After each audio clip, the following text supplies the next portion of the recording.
Você sabia que quando cães e gatos mudam de repente a rotina, pode significar que os peludos estejam com dor? Pois é, este é apenas um dos sintomas.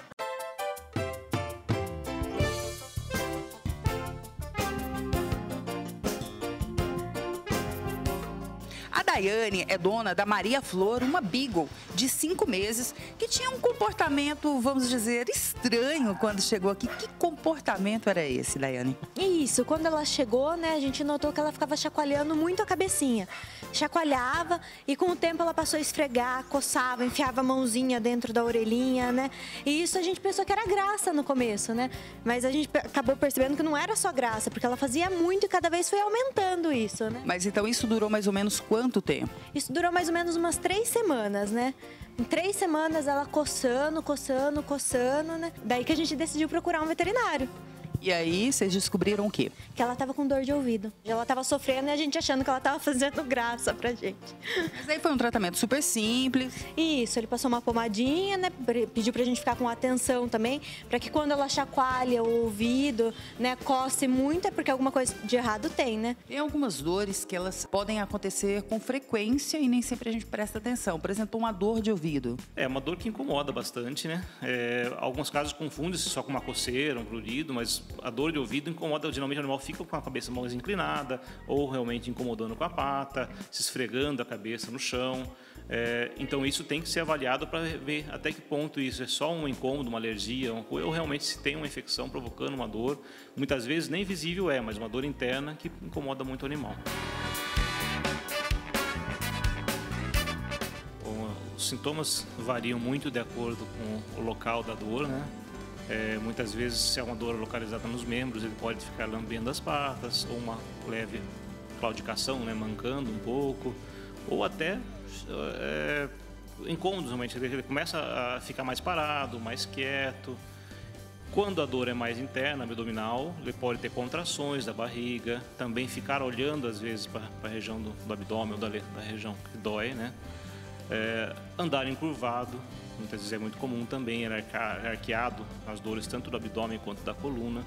Então depende do local que varia os sintomas, mas o dono bem observador consegue geralmente ver alguma alteração. Também existem a mudança no comportamento, né? Sim. Muitas vezes você olhando o animal, você não percebe realmente uma atitude específica a relação àquela dor, mas ele pode ficar mais quieto ou mais agressivo, mais inquieto.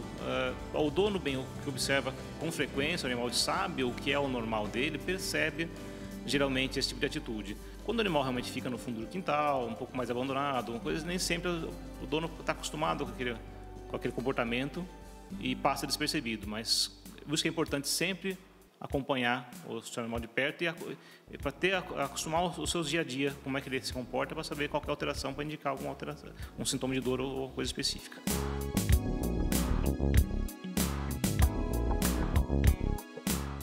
A Cidinha, ela tem vários cães. Nós estamos aqui com 2 destes cães. E a Luma Maria, que tem uma história super interessante. Ela tinha uma mania que depois, na verdade, você descobriu que era um problema de saúde. Sim, ela ficava sempre com a língua de fora, lambendo tudo. Lambia o chão, lambia a gente, tudo ela ficava lambendo. Daí eu falei, nossa, mas está muito estranha essa cachorra sempre com a língua de fora. Daí eu falei, vou levar até o veterinário para ver o que ele fala. E ele foi dar uma olhada nos dentes dela. Tanto é que ele achou que uma bolsa, uma infecção embaixo da presinha. E aquilo estava incomodando demais. Daí teve que fazer uma raspagem na presinha, tomar antibiótico e que ela sarou. Algumas dores são crônicas, como você disse, não tendo aquela dor aguda que incomoda muito o animal. Mas também é aquele tipo de dor que o animal apresenta mais a depressão, fica mais quieto. E são muitas vezes tumores internos que o animal apresenta e nem sempre a pessoa percebe. E quando acusa isso, quando percebe alterações mais graves, já está muito tarde às vezes. Então qualquer alteração do animal, do comportamento, é importante ser avaliado para ver se há uma dor aguda ou crônica por alguma doença pré-existente. Você me disse que isso também já foi um sintoma que você viu como doença na Luma. Sim, isso há um tempo atrás também. Chegando em casa, a Luma estava com a língua de fora, né, quando tivesse assim muito ofegante e tremendo. Ela tremia demais. Daí eu falei, nossa, que desespero. Lá fui eu de novo. Leva pro veterinário e ela estava com uma infecção no útero. Então ela sentia assim muita dor, coitadinha. Tanto é que ela foi para a cirurgia.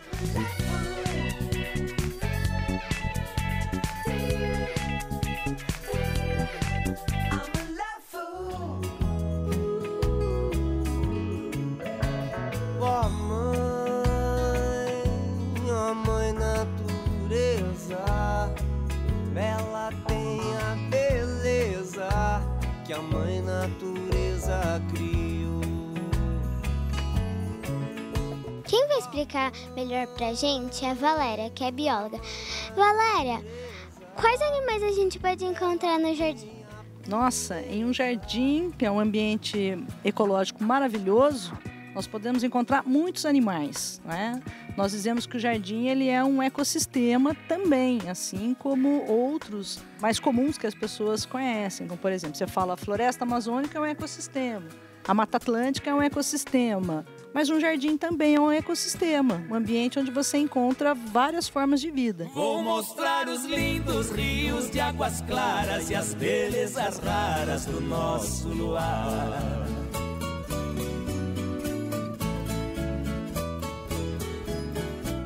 Nesse ecossistema, nós vamos encontrar vários grupos de animais. Esses animais têm um nome bem legal, eles são invertebrados. E nós temos como exemplo a minhoca, insetos, tem um muito bacaninha que chama tatu-bolinha, que é o tatuzinho de jardim. Você toca, ele enrola todinho. E cada um desses animais que nós encontramos no jardim tem um papel na natureza.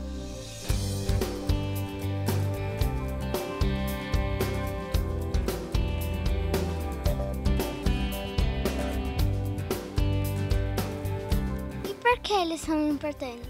Eles são importantes porque cada um vai executar uma função. Mas para te dar um exemplo, eu tenho aqui uma surpresinha, que é uma minhoca. Ela é muito comum. Minhoca, ela vive embaixo da terra. E pela forma dela se deslocar, ó, tá vendo? A maneira como ela se mexe, né? Que ela vai se movimentando. Ela vai cavando aqui na terra, olha, galerias, túneis. E esses túneis facilita a circulação do ar. E o ar leva oxigênio para as plantas que estão ali. Como isso funciona? Na natureza, tudo funciona de modo equilibrado, num grande ciclo, ou dentro de pequenos ambientes que nós denominamos de ecossistema. Dentro do ecossistema, cada um vai ter o seu papel. Então, as plantas, por exemplo, elas têm o papel de produzir alimento para a maior parte dos seres vivos. Aí você tem animais que se alimentam dos vegetais, animais que se alimentam de animais que se alimentam dos vegetais. Um dia essas plantas e esses animais morrem e encerram o seu ciclo de vida. Aí vem pequenos organismos que nós não visualizamos e eles vão decompor tudo isso, fazendo com que tudo que eles tiraram da natureza seja devolvido, seja reciclado. Tudo funciona dessa maneira, de uma maneira harmoniosa, de uma maneira equilibrada. E é por isso que nós temos que respeitar cada forma de vida num ecossistema. E no jardim não é diferente. Então, se você vai cortar uma folhinha de uma plantinha e picar, você tem que pensar: puxa vida, mas eu estou machucando uma vida, porque naquela plantinha eu tenho outros animaizinhos que dependem daquela folhinha que eu piquei. E assim é na vida de um modo geral, não é? A natureza, ela existe dentro de um grande equilíbrio, dentro de uma grande harmonia entre a função que cada ser vivo exerce no ambiente. Mãe de um filho meu, ai, oi, oi, Deus abençoe o nosso amor. No meu coração que era pedra nasceu uma flor. Oi, oi, no meu coração que era pedra nasceu uma flor.